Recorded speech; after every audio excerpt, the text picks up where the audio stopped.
how's it acting on the brain? What's it doing to the brain? The ketogenic diet does many, many things. It's like a multi-purpose tool for brain health.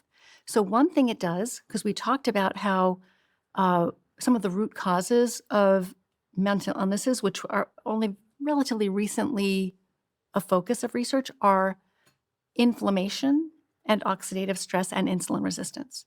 The ketogenic diet reduces inflammation, it reduces oxidative stress, and it reduces insulin resistance. It also improves the balance of chemicals in the brain. So a lot of people think of um, uh, mental illnesses as problems with chemical imbalances in the brain. And these are the chemicals that they're talking about. You might have heard of serotonin or dopamine or norepinephrine. There are others, glutamate, GABA. Many different chemicals in the brain are associated with, or in some cases, even very much causing mental health symptoms. But the question is, what's causing those chemical imbalances in the first place? And uh, one of the things that's causing those chemical imbalances is that inflammation and oxidative stress.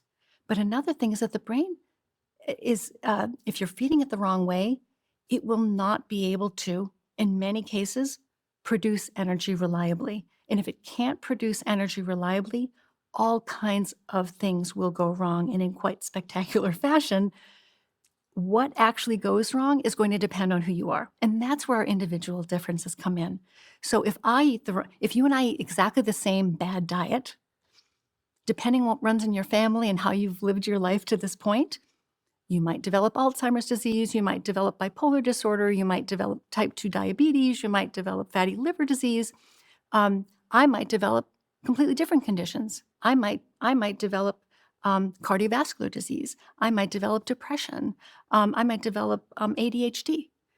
And that's where the individual differences are.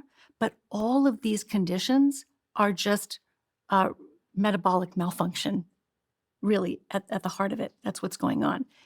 If cells aren't functioning properly, you will develop a disease, physical and mental diseases. And which ones you get, it's really kind of luck of the draw. But you have tremendous control over what you are at risk for if you understand how to help your cells operate at their personal best.